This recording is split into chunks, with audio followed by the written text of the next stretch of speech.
네? 예. 잘 가십니다.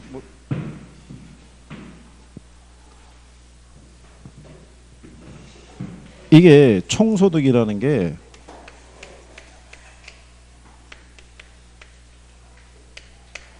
이게 영문상에서 보면 그로스 인컴이라고. 근데 이 그로스의 의미가 뭐냐면 이게 마이너스 의미가 있다고.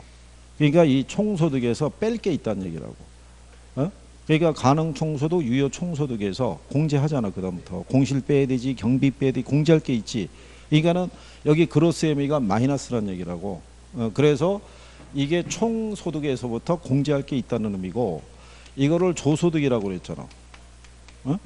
그러면 이 조자가 뭐냐면 이게 한문으로 거칠 조자라고. 이게 그러면 우리가 그때 설명했잖아. 가을에 추수하지, 나달을 수확하지. 나달인 상태에서는 밥을 못 지어 먹어. 도정을 해야 된다고. 즉 깎아야 된다는 얘기라고. 그러니까 이 표현이나 같은 거라고. 그러니까는 이게 영문으로 들어왔을 때 번역한 학자는 이걸 총소득이라고 번역을 했을 거고, 이거를 또 우리만의 표현이 뭐가 있을까라고 고민하는 학자는 이 조자를 써서 조소득이라고 번역한 거야. 무슨 말인지 알아? 번역의 차이야. 번역의 차이. 그렇지. 그러니까는 어느 학원에 가면 참 뭐라고 얘기하기 못한 게 뭐냐면 총소득이라고 그러잖아. 아니 조소득이 있는데 그러니까 서로 다른 걸로 생각한다고. 다른 게 아니라고. 같은 얘기라고. 이걸 네 번째 얘기해 주고 있는 거야.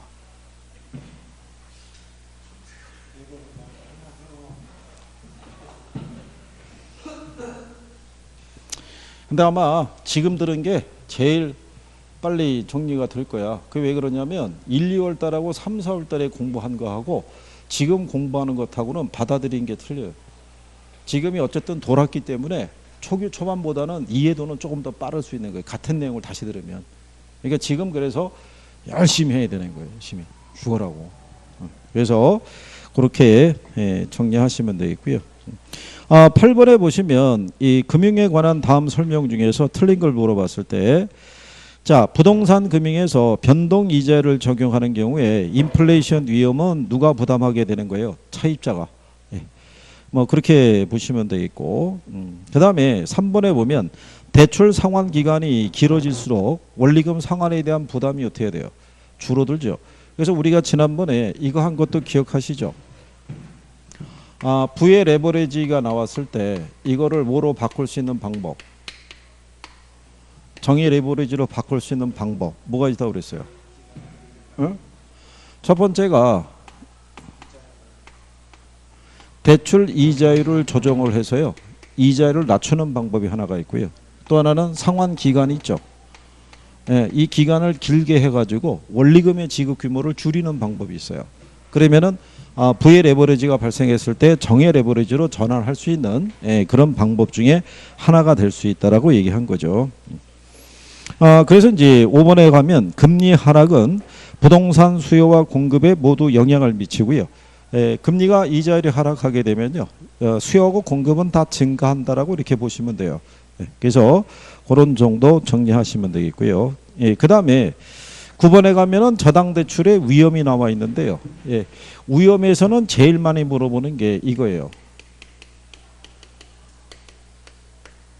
특히 무슨 이자율로 빌려줬을 때, 고정 이자율로 빌려줬을 때, 그죠? 자, 그러면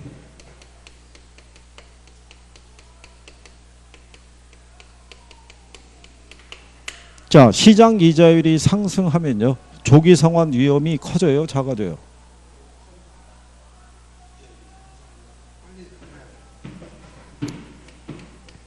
이 얘기는 이런 얘기거든요.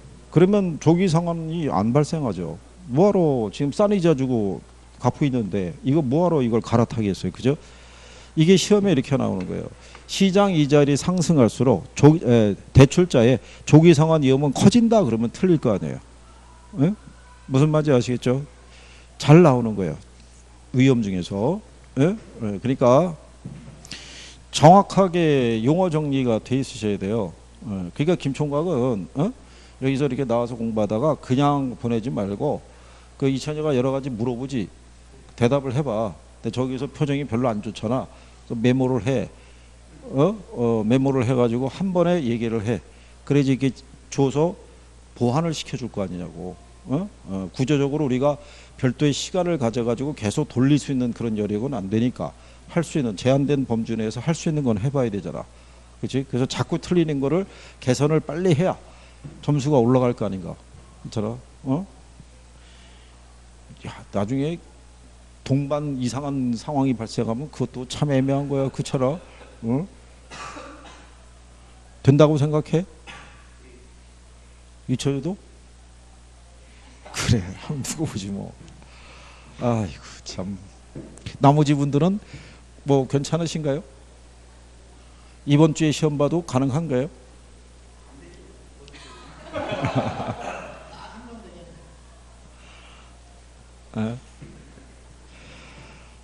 참 이거 확인을 참 좀 이따 확인해 보면 알죠. 오늘 나눠드린 문제 가지고 그렇죠. 그래서 여기 저당 대출의 위험이 있잖아요. 그 위험 중에서 가장 시험상에서 잘 인용하는 게 그게 조기 성한 위험이에요. 그러니까 조기 성한 위험은 어떤 경우에 발생하는지에 대한 부분이 있죠.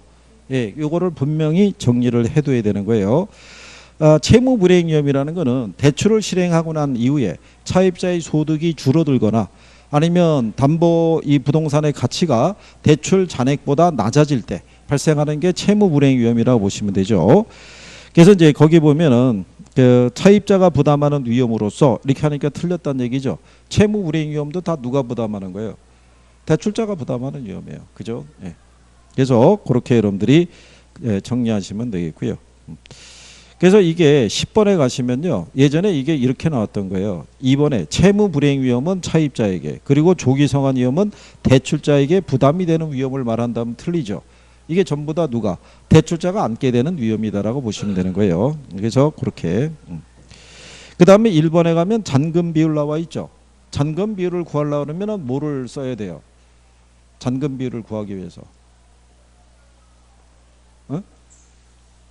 잔금 비율을 구하기 위해서.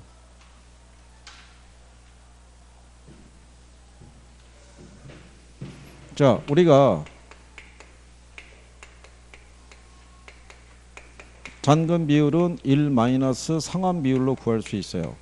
이걸 대입할 수 있을 때는 이 상환 비율을 알고 있을 때 쓸 수 있고요. 그렇지 않으면 이제 구해야 되는데 잔금 비율은 융자금 분의 T 시점의 잔금을 나타내요. T 시점이 현재 시점을 얘기를 해요. 얘를 구하려고 그러면요. 연금의 현가 개수 있죠. 이자율 알파로 기간 N년일 때. 또 잔금은 연금의 현가 개수 이자율 알파로 M-T년이라고 우리가 해줬어요. 기억하나요? 화폐 시간 같이 할 때. 예? 그러니까 잔금 비율을 구할 때는 뭐 써요? 연금께서. 그럼 상환 비율을 구할 때는? 예? 그때는 자 생각해 보세요. 상환 비율이라는 거는 내가 빌려서 갚은 거 얘기하고 이건 갖고 남은 거 얘기하잖아요. 서로 반대되는 개념이죠. 그러면 연금의 현가 개수의 역수가 뭐겠어요? 그 얘는 저당상수를 통해서 구한다고요. 잔금 비율은 뭐를 통해서 구하고? 연금의 현가 개수. 그러면 상환 비율은 뭐? 저당상수를 통해서 구한다는 것 정도로만 알아두시면 돼요. 혹시 얘를 구하라고 출제를 했어요. 뭐를? 잔금 비율을 올바르게 표시한 걸 줬죠. 그럴 때 출제자가 이 연금의 현가 개수 있죠. 네, 그러면 연금의 현가 개수 대입을 할 때 만약에 이자율이 10%고요. 기간이 몇 년이라고 그러면 10년이라고 그러면 이게 이런 식으로 대입이 된다고요. 이게 0.1이고요. 1 마이너스 1 플러스 0.1에 대한 마이너스 10승분의 그죠? 그 다음에 0.1 이렇게 나간다고요. 그죠? 그리고 2분의 이걸 계산을 또 해야 된다고요. M-T년을 갖다가. 그러면 이거를 얘기하면서 이걸 맞느냐 틀리냐를 물어본 게 아니라 이게 답일 수가 있다고요. 무슨 얘기냐면 만약에 2억 곱하기 요거를 계산을 해서 나온 돈이 만약에 5천이잖아요. 이렇게. 그러면은 잔금 비율을 계산할 때는 2억분의 5천을 계산하면 되는 거예요. 무슨 말인지 알겠죠? 푸는 게 아니라. 그러면 요 수치가 나올 거 아니에요. 0.25 뭐 이렇게 떨어지잖아요. 그러면 0.25가 그게 잔금 비율인 거예요. 무슨 말인지 아시겠죠? 그거는 계산하라고 하는 게 아니라 그걸 알고 있느냐를 물어보는 거예요. 출제자들은. 그러니까 이 원리를 알고 있으면 답을 쉽게 찾을 수 있게끔 해준다고요. 무슨 말인지 아시겠죠? 그런 내용이라는 거. 그러니까 이게 나오면 무슨 뭐를 대입해야 된다 뭐 이런 게 알아야 되잖아요. 그죠? 그래서 그런 정도라도 정리는 해 두시라고. 자, 그래서 그렇게 정리하시면 되겠고요. 자, 거기 보시면 11번에 금융기관의 입장에서 부동산 대출 관련 위험을 피할 수 있는 방법 중에서 틀린 거 물어봤을 때 1번에 담보인정 비율을 낮추는 것도 방법이 될 수 있고요. 융자 금액을 줄이는 것도. 그리고 금리 변동이 심할 때는 변동금리로 대출하는 경우죠. 그 다음에 대출 실행 시 부채 감당률 있죠. 예, 이거를 높이는 것도 방법이에요. 부채 감당률이 1보다 크기만 하면 된다는 논리가 아니라 확실하게 채무 불행의 가능성을 줄이기 위해서는 부채 감당률을 1.5 이상 이렇게 확 높일 수 있는 것도 방법이란 얘기죠. 그 다음에 소득 대비 부채 비율을 낮추는 것도 방법이죠. 근데 3번에 가면 소득 대비 부채 비율을 적용하지 않고 담보 인정 비율만 적용해서 대출하면은 이것도 문제가 될 수 있죠. 예, 그래서 차입자의 소득으로 빌려간 돈에 대한 원리금을 갚을 수 있는 능력이 있는지, 예, 이거를 확인하는 것도 중요하다는 얘기죠. 그래서 그렇게 정리하시면 되겠고요. 그 다음에 이제 뒤로 넘어가시면 저당 상환 방법에 관한 다음 설명 중에서 틀린 걸 물어봤을 때, 자, 이게 이제 상환을 할 때는요, 우리가 이 원리금을 이제 상환하는 방식에 의해서 우리가 구별을 하는데요.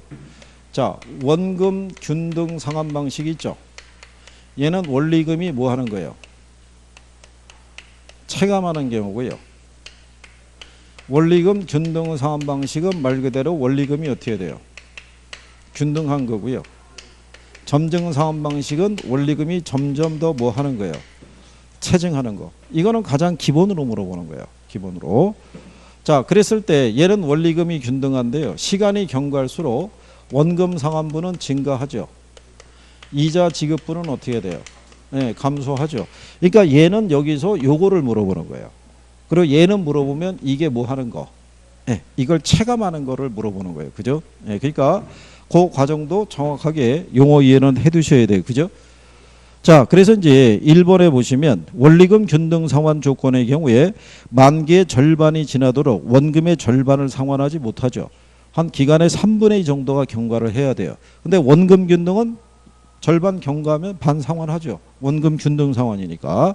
그래서 그런 표현이고요. 자, 그 다음에 이제 거기에 보시게 되면 원리금 균등 상환은 매기간 지불하는 지불액이 일정한 것을 말하고요. 그 크기는 저당 상수와 대부에 비해 곱으로 산정한다고 되어 있죠. 융자금에다 저당 상수 곱하면 원리금 구할 수 있죠. 근데 원금 균등 상환 방식은 원리금 균등 상환 방식보다 초기 상환액이 적다 그러면 틀리죠. 예. 그거는 그림상에서요. 요게 우리가 저당 지불액이라고 얘기를 하고요. 그러니까 저당 지불액이라는 게 결국 원리금 상환액을 생각하시면 되죠. 그러면 시간이 경과할수록 차입자의 소득은 증가한다라고 가정할 때요. 대출 초기에 차입자의 소득에서 원리금이 차지하는 비중이 제일 큰 게 원금 균등이에요. 그 다음에 뭐가 되고요? 원리금 균등이 되고, 그 다음에 뭐가 나타나냐면 점증이 나타나요. 그러면 그림에서 보면 대출 초기에 차입자의 소득에서 원리금이 차지하는 비중이 제일 큰 거는 원금 균등, 원리금 점증 이렇게 되는 거예요. 시간이 경과하면 반대로 바뀌어가겠죠. 그죠? 그 다음에 시간이 경과할수록 부동산의 주택 가치는 상승한다고 가정했을 때 가치 대비 이게 뭐 얘기하냐면 이게 저당 잔액이에요. 그러니까 대출 잔액이라고 생각하시면 돼요. 뭐가 제일 적게 나타나요? 원금 균등이. 그 다음에는 뭐? 원리금. 그러면 잔액이 제일 많이 남아있는 애가 누구겠어요? 그게 점증이라고요. 이거를 지문으로 활용하는 거예요. 그렇죠? 그러면 대출 중간에 우리가 조기 상환할 수 있어요, 없어요? 네. 조기 상환했을 때 상환액이 있죠. 상환액은 어느 게 커요? 그 다음에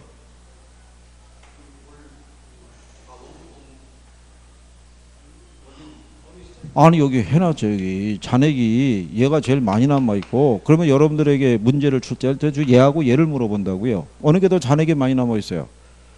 원리금 많이 남아있잖아요. 그 상환액이 얘가 클 거 아니에요. 원리금이. 그러니까 상환액은 원리금이 뭐보다 크다는 얘기예요. 원금 균등보다 크다고요. 이거를 착각을 한다고요. 중간에 조기 상환할 때 상환액의 규모는 원금 균등 상환 방식이 더 크다 그러면 맞소 얘가 많이 갚았지 이렇게 생각하면 안 되는 거예요. 중간에 조기 상환하니까 남아있는 잔액을 물어보는 거라고요. 그 시점에서 갚아야 될 상환해야 될 돈이 어느 게 더 많이 남아있느냐. 원리금이 제일 많이 남아있는 거예요. 얘보다 원금하고 원리금 비교하면 이런 거 갖고 틀리면 안 되는 거예요. 그죠? 그래갖고 선생이 3번 지문은 예를 주고요. 4번 지문은 대출 잔액이라고 주잖아요. 그죠? 그래 놓고 이거 바꿔버리죠? 그럼 또 틀리는 거예요. 아, 쓰러지는 거죠. 그냥. 같은 건데. 에? 근데 그런 거 갖고 실수하면 안 되는 거예요. 그렇죠? 자, 그래서 예, 그렇게 정리할 수 있으시면 되겠죠. 자, 그래서 이제 13번에 보시더라도요. 자, 주택금융에 대한 부분에 있을 때 3번에 가면 원리금 균등 상환 방식에서 매기에 지급하는 원리금 중에서 원금 상환분은 시간이 지날수록 점점 작아진다라고 그랬죠. 틀리죠. 원리금 균등에서 기본으로 물어보는 게 이거예요. 그러니까 이건 기본적으로 정리가 돼 있어야 되죠. 그래서 1번에 가면은 원리금 균등 상환 조건의 잔금 비율은 상환 조견표를 통해서도 알 수 있고요. 연금의 현가 개수를 이용해서 구할 수도 있어요, 없어요? 있다는 얘기죠. 조금 아까 우리가 연금의 현가 개수를 통해서 그걸 계산할 수 있다라고 얘기한 경우죠. 자, 그 다음에 이제 그 14번에 가보시게 되면은요. 어떤 사람이 주택을 구입하기 위해서 은행으로부터 7,200만 원을 연이자율 6%, 10년간 매월 말 상환 조건으로 대출을 받았다는 거죠. 원금 균등분할 상환 조건일 때 첫 해 상환해야 될 원금과 이자의 합계가 얼마냐를 물어봤어요. 그죠? 예. 그러면 이거 우리가 원금 균등 상환 방식에서는 뭐를 먼저 구해야 돼요? 원금을. 자, 원금을 구해야 되는데 이거는 융자금을 뭐로? 납입 횟수로 나눠서 구해야 된다고 그랬죠. 그 왜 납입 횟수라고 그랬냐면 이게 매월 상환 조건일 수도 있고 매년 상환 조건일 수도 있잖아요. 그죠? 그러면 융자금액이 얼마예요? 7,200인데 대출 기간이 몇 년이에요? 10년. 근데 매월 말이잖아요. 그러면 120으로 나눠야 돼요. 이거를. 예. 그러면 나오는 금액이 얼마 나오겠어요? 그럼 60만 원 나오겠죠. 그죠? 그 다음에 7,200을 연이자율 몇 프로? 6%란 얘기죠. 연이자율 그 6% 계산하면 얼마 나오겠어요? 계산하시면 432만 원 나와요. 7,200에 대한 연이자율 몇 프로? 6% 하면은 432만 원 나오거든요. 그러면 이거를 12로 나눠야겠죠. 예, 12로 나누면 36만 원 나와요. 두 개 합하면 96만 원 뭐 이렇게 나오겠죠. 그래서 5번에 얼마? 96만 원. 15번 거 같은 경우는 그냥 그런 정도 생각하시면 돼요. 우리가 지난번에 왜 9회차 13회차 이거 하는 거 배운 거 기억하시나요? 네, 그런 요건 대입해서 하신다고 생각하시면 될 거예요. 그 다음에 16번에 보시면 가격이 2억 원인 아파트를 구입하기 위해서 1억 2천만 원을 대출받았대요. 대출 이자율은 연리 7%, 20년간 원리금 균등분할 상환 방식으로서 매년 상환하기로 했다. 첫 해 상환해야 될 원금 물어봤죠. 여기서는 작년에 원리금 균등 상환 방식에서 계산하는 거 물어봤는데요. 원리금 균등에서는요. 제일 먼저 뭐 구해야 돼요? 원리금. 원리금은 융자 금액에다가 뭐 곱하면 돼요? 예, 저당 상수를 곱하면은 원리금이 나와요. 그러면 여기서 우리가 뭐를 빼주면요. 이자를 빼주면 이게 뭐가 나와요? 원금이 나오죠. 그럼 이자의 계산은 어떻게 돼요? 저당 잔액에다가 뭐 곱하면 돼요? 이자를 곱하면 돼요. 그럼 바로 뭐가 나온다? 이자가. 그죠? 그러면 거기 보면은 2억 원인 아파트를 구입하기 위해서 얼마 대출 받았대요? 1억 2천. 그죠? 근데 거기 보면 저당 상수가 주어져 있죠. 0.0 94 이렇게 주어져 있어요. 그죠? 그러면 걔를 계산하면은 원리금이 얼마 나온다는 거예요? 1128만 원 나오는 거예요. 그러면 이게 만기 때까지 원리금은 어떻게 해야 돼요? 균등하겠죠. 그럼 여기서 이제 뭐 빼주면 돼요? 이자. 그러면 거기 보면 첫 해잖아요. 그럼 잔액이 1억 2천일 거 아니에요. 1억 2천에 이자율이 몇 프로예요? 7%. 그래서 여기서 이자 계산하게 되면 얼마 나오겠어요? 그러면 840만 원 나와요. 그러면 1128만 원에서 840만 원 빼게 되면요. 나머지가 원금이겠죠. 그게 288만 원 나온다는 얘기죠.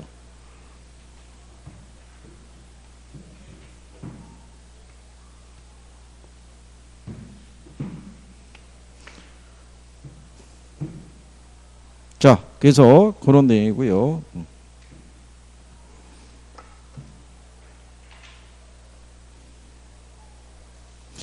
뒤에 그 17번을 가보시게 되면요. 1억 원을 10년 만기 매년 말 상환 연리 10% 이자율로 차입했을 때요. 원금 균등 상환 조건일 때 원금 균등 상환액과 원리금 균등 상환 조건일 경우에 첫 해의 원금 상환분을 올바르게 짝진 거를 물어봤죠. 그렇죠? 이게 유관 시험에서는요. 얘네 차익을 물어본 적이 있어요. 원금하고 원리금에 있을 때 같은 조건일 때 첫 해 있죠. 예, 원리금의 차익 있죠. 예, 이렇게도 물어본 적이 있어요. 자, 그러면 거기 원금 균등원 계산하려고 그러면요. 뭐를 구해야 돼요? 원금을. 근데 1억 원이죠. 몇 년인 거예요? 나누면 원금이 얼마? 얘는 1,000만 원 나오겠죠. 그죠? 자, 근데 이제 원리금은요. 1억 원인데 저당상수 있죠. 저당상수가 0. 어떻게 해야 돼요? 1627이에요. 그러면 얘는 얼마씩 갚아야 돼요? 1627만 원이죠. 근데 1억 원인데 이자율을 몇 프로로? 10%. 1억에 10%면 얼마겠어요? 1000이죠. 1000만 원을 빼주게 되면 원금 상환분이 얼마겠어요?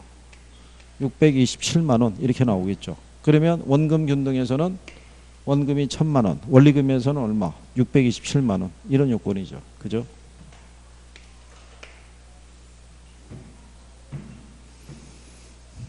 그래서 이 그런 것을 그러니까 결국 그런 거예요. 계산도 쉬워 보이는데 막상 또 가서 해보면은 이게 기억이 날 때도 있고 기억이 안 날 때가 있거든요. 그러니까 이제 그런 거를 다 하기는 좀 그렇다는 얘기죠. 그 다음에 이제 뒤로 넘어가셔가지고요. 19번에 보시면 그림 1과 그림 2는 주택저당대출 이자 지급분의 추이를 표시한 것이다. 1과 2에 해당하는 주택저당대출의 상환 방식을 물어봤어요. 그죠?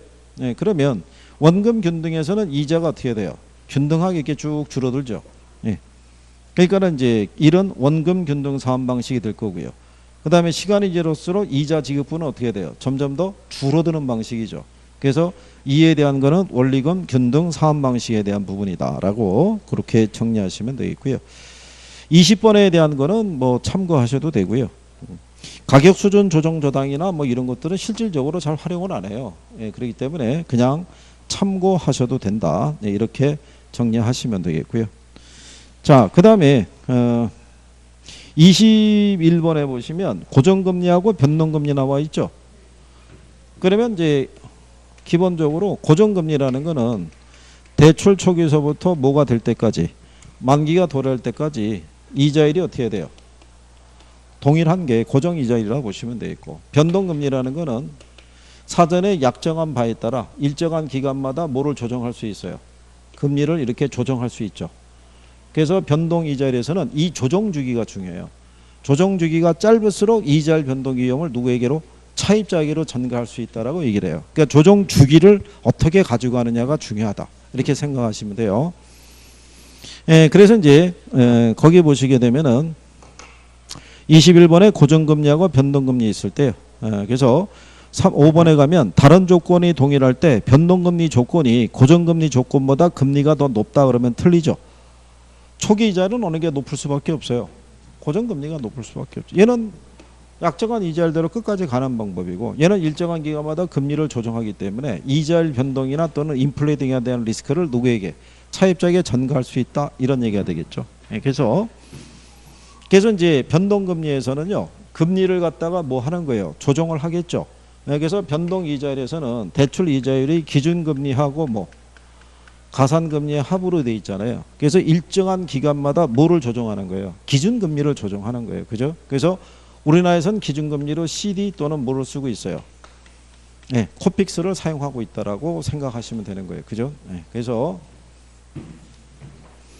그런 내용을 기초로 정리를 해 보셨어요. 예, 그래서 이제 뒤로 넘어가시면 주택저당대출을 설명한 것이다 그랬을 때 2번에 보시면 코피스 연동담보대출도 변동금리 대출 방식이다라고 보시면 되겠죠. 예, 근데 이제 5번에 가면은 변동금리 대출에 금리 상승 상한이 설정이 되면 대출자가 더 유리하다 그랬으니까 틀렸다는 얘기죠. 이게 금리 상한 변동금리 대출을 적용하게 되면 그게 인터레스트 캡이라고 얘기를 해요.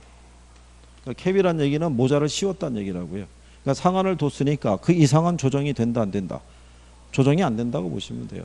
우리 이제 금융통화위원회에서도 기준금리를 조정하면은 대부분 0.25% 포인트 조정을 해요. 예, 이게 이 정도만 하더라도 큰 거예요. 우리나라 부채 총액이 만약에 1,000조라고 생각해 보세요. 1,000조에 0.25% 포인트면 굉장히 큰 규모라고요. 저게. 그러니까 한 번에 1% 포인트 조정하는 경우는 있을 수 없다라고 얘기하는 거예요. 그죠? 예. 생각해 보세요. 1,000조에 1%면 얼마겠어요? 10조요.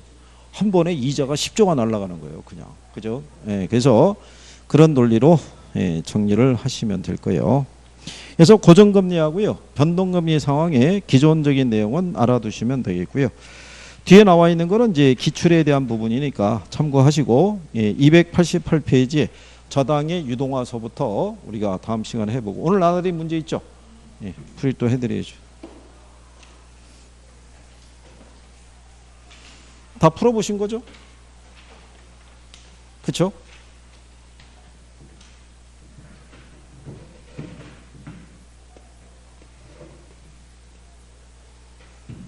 (1번이죠) 자, 1번이 맞다. 1번. 2번이 맞다. 맞는 개수.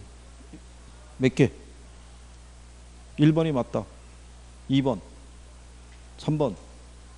한 번에 하나. 4번. 5번. 아니 어떻게 한 사람만 손을 드냐고요? 에? 말도 안 되는 소리 한 사람. 김정은 몇 번? 3번? 여기다 따로 빼놔야겠네. 자, 첫 번째 나오죠. 부동산 수요가 증가하면 공급이 탄력적일수록 시장 균형 가격이 더 크게 보게 되면 작게 상승한다고 그랬죠. 맞는 표현이죠. 탄력적일 때는 가격 변화가 작으니까. 대체제인 단독주택의 가격이 하락하면 아파트의 수요 곡선은 우상향으로 이동한다고 해놨죠. 그럼 걔는 틀리죠. 걔가 가격이 하락했으니까 아파트 수요는 줄어들 거 아니에요. 예? 예. 그 다음에 아파트 가격 상승이 예상이 되면 수요량의 변화로 그랬으니까 틀렸죠. 수요의 변화죠. 가격 변화에 대한 예상은 수요량의 변화가 아니라 무슨 변화? 수요의 변화. 공급의 감소가 수요의 감소보다 큰 경우 있죠. 초과 수요 상태죠. 가격은 상승하고 양은 감소한다 그랬으니까 맞는 표현이죠. 그 다음에 우하향하는 수요곡선과 우상향하는 공급곡선을 갖는 아파트 시장에서 수요가 증가하고 공급이 감소하죠. 그러면 초과 수요 상태니까 가격은 상승해요. 그런데 양은 그 변화를 알 수 없죠. 그러니까 걔는 틀린 내용이 되고요. 예, 그 다음에 주택 수요의 가격 탄력성이 완전 탄력적일 때 있죠. 공급이 증가하면 가격은 변하지 않고 양은 증가한다라고 해놨죠. 맞는 표현이죠. 우리가 완탄가불이라고 그랬죠. 가격이 불변이지 뭐는 변할 수 있다고 그랬어요. 양은 변할 수 있다라고 얘기한 경우죠. 그 다음에 지문은 자 주택의 수요의 가격 탄력성이 완전 비탄력적이면 가격의 변화는 상관없이 양이 고정이 되죠. 우리가 완전 비탄력적일 때는 양이 불변이라고 그랬어요. 그렇죠? 예.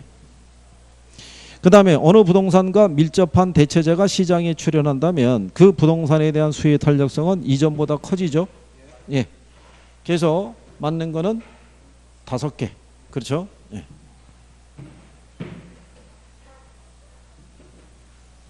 자,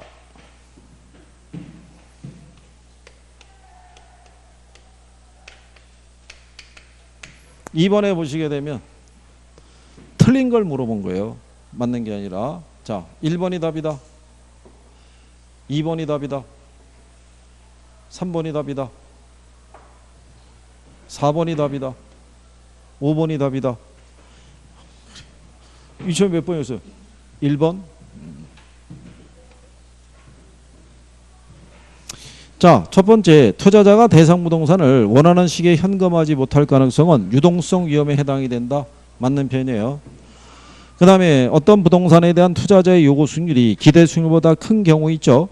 대상 부동산에 대한 기대 수익률도 점차 상승한다 그랬으니까 맞는 편이죠. 얘가 얘보다 크죠.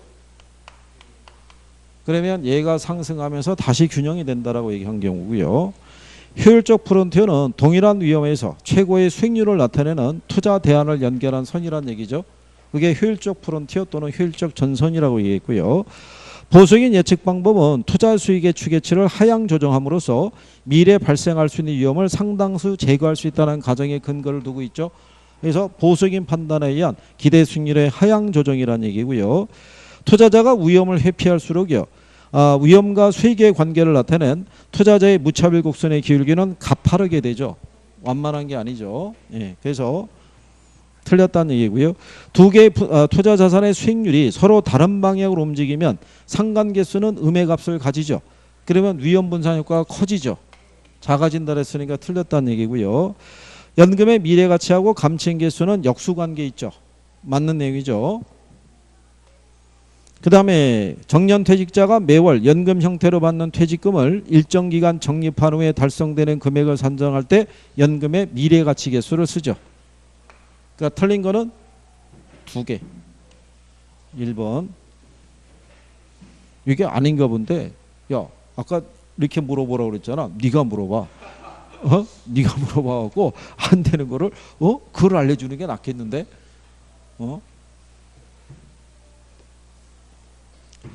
자, 그 다음에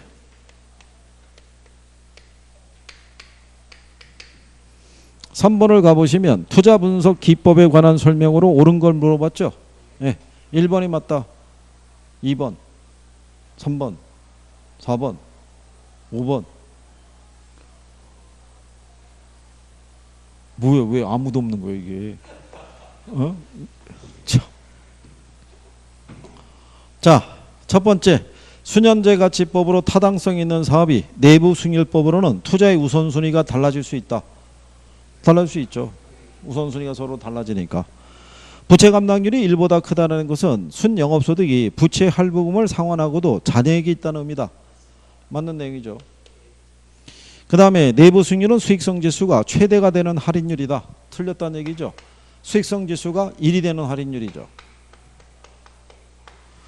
그 다음에 회계적 잉여율법은 화폐 시간 가치를 고려하지 않는다 그랬으니까 맞는 편이죠.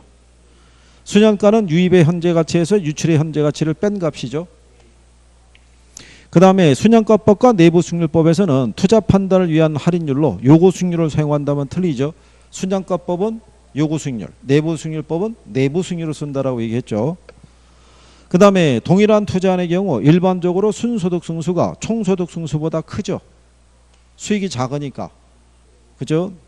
그 다음에 채무 불이익률은 유효 총소득이 영업경비와 부채 서비스액을 감당할 수 있는 능력이 있는지를 측정하는 비율이고 채무 불이익률을 손익분기점률이라고 한다. 맞아요? 틀려요? 맞는 편이죠. 그렇잖아요? 그러면 맞는 게 몇 개예요? 6개. 6개면은 답이 몇 번? 4번이겠네. 자, 여기서 이게 맞나? 틀리나? 뭔가 확인이 안 되거나 하는 파트 있죠? 네, 거기를 확인을 해 주셔야 되는 거예요. 네?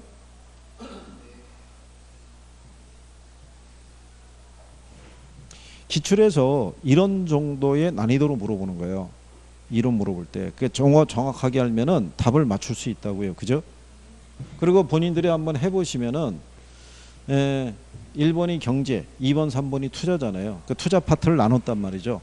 원래 투자가 부동산 투자 이론이 있고 부동산 투자 분석 및 기법이 있어서 두 개 파트로 나눠준 거예요. 그래서 이게 문제를 하나를 더 집어넣을까라고 생각했다가 일단 한번 테스트 한번 해봐야겠다. 그래서 일단 여기까지만 일단 해본 거예요. 그죠?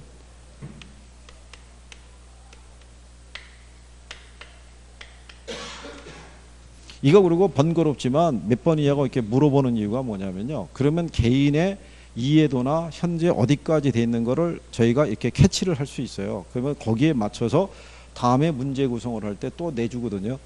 뭐가 맞고. 그러니까 틀려도 좋으니까 자꾸 의사표시는 해야 하는 게 좋아요. 저희한테 데이터를 줘야 되잖아요. 데이터를. 에? 그래야지 보완을 해드릴 거 아니에요.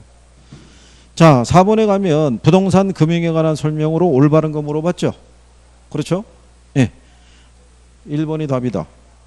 2번, 3번, 4번, 5번. 김총각 몇 번? 아, 1번이요? 1번. 김총각 몇 번? 못 풀었어? 참, 그래. 다음 주에 이렇게 오면 자료가 미리 인쇄가 돼 있을 거 아닌가. 미리 풀어보라고 이렇게 쭉 풀어봐서. 자, 첫 번째, MBB는 채권형 증권으로 발행자는 초과 담보를 제공하는 게 일반적이다. MBB는 그 투자자를 보호를 해주는 측면에서요, 담보를 제공해요. 근데 MBB가 가장 많은 담보를 제공해요. 얘는 모든 권리를 누가 갖고 있으니까 발행자가 다 가지고 있다고요. MPTB는 초과 담보 제공해야 하네요. MPTB 제공한다고요. 걔도.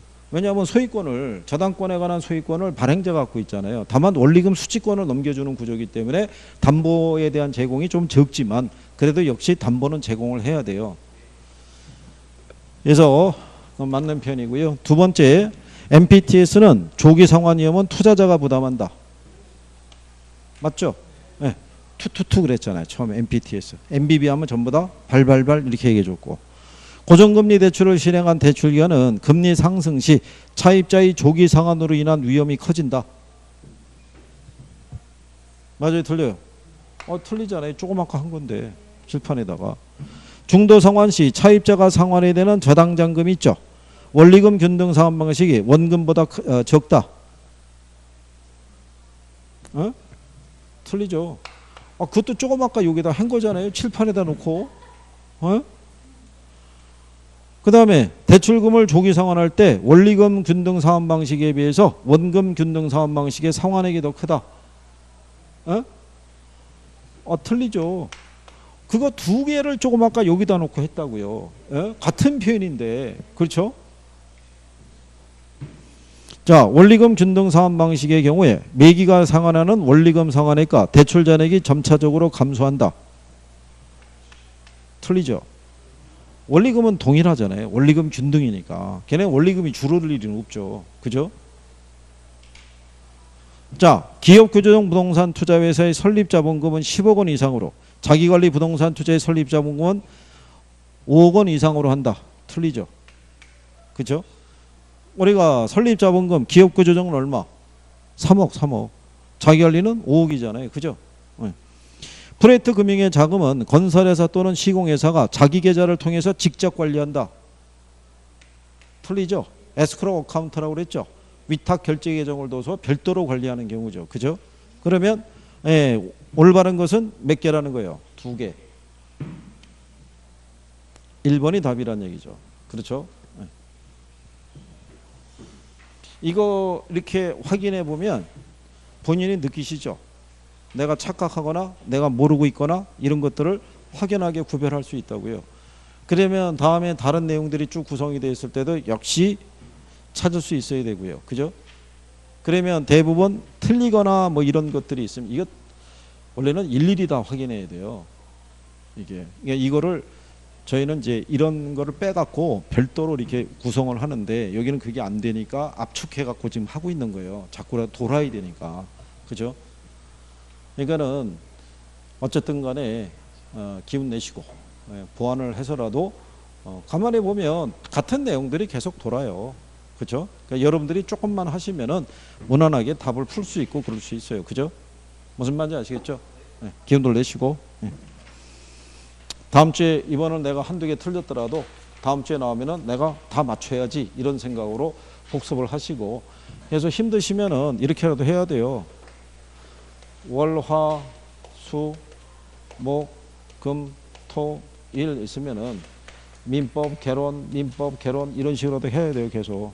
예? 하루에 2과목씩 하시기가 힘이 붙이시면 한 과목씩이라도 그쵸? 번갈아가면서 하루 건너 계속 봐줘야 돼요. 그래야지 유지가 돼요. 이해하시겠죠? 예. 자, 한 주 잘 보내시고 다음 주에 뵙겠습니다. 고생하셨습니다.